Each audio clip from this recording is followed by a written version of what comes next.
नमस्कार, हमारे channel health care by healing hands में आपका स्वागत है। आज इस कार्यक्रम में हम अपने व्यूअर्स द्वारा टीकाकरण को लेकर पूछे गए कुछ सवालों का जवाब देने की कोशिश करेंगे।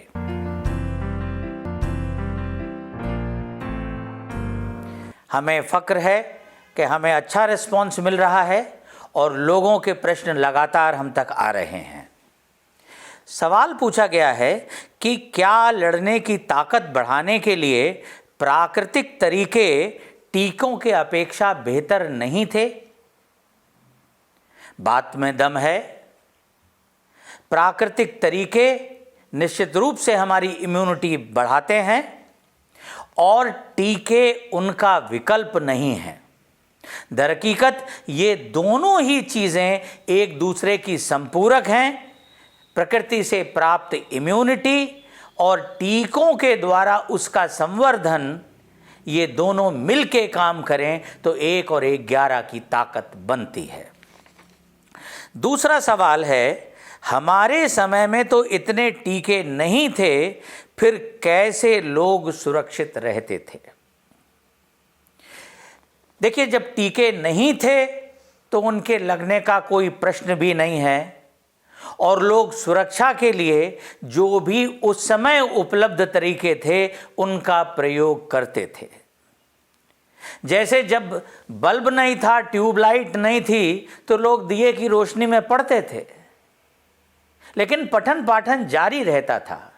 लेकिन आज कहना कि ना ट्यूबलाइट जलाओ, ना एलईडी रखो और दिए की रोशनी में पढ़ो, शायद संभव न हो। इसलिए ज़रूरी है कि हम वक्त के साथ कदम से कदम मिला के चलें और जो कुछ भी आज सक्षम और सार्थक उपलब्ध है, हम उसका भरपूर उपयोग करें।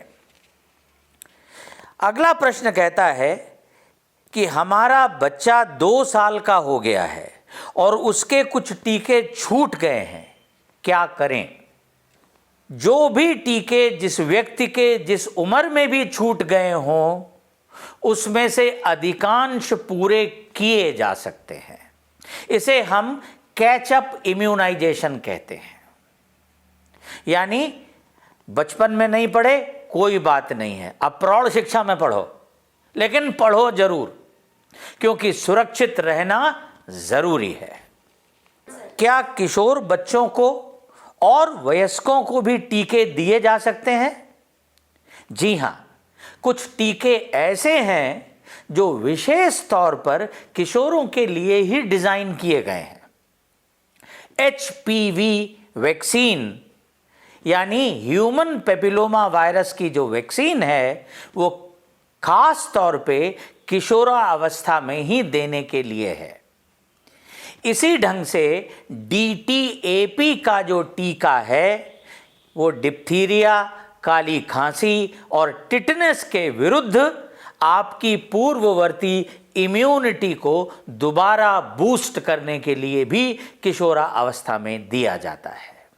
इसी ढंग से वयस्कों को भी तमाम सारी बीमारियां जो वृद्धावस्था में होती हैं या हो सकती हैं, उनकी सुरक्षा के लिए टीका देने का प्रावधान है। और मुझे लगता है जो भी टीके लग सकते हों वो हर व्यक्ति को लगवाने चाहिए। आप देखें, कोरोना वायरस का टीका तो सबसे पहले वृद्ध और वयस्कों को ही दिया गया।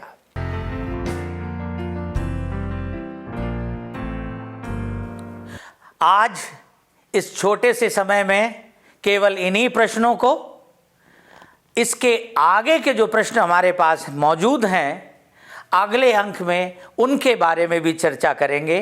और एक व्यक्ति का सवाल हो सकता है ढेर से व्यक्तियों के मन की जिज्ञासा शांत कर पाए। इसलिए जब तक सारे सवाल समाप्त नहीं हो जाएंगे, हम निरंतर ये क्रम जारी रखेंगे। बहुत बहुत धन्यवाद। नमस्कार इस अंक के लिए।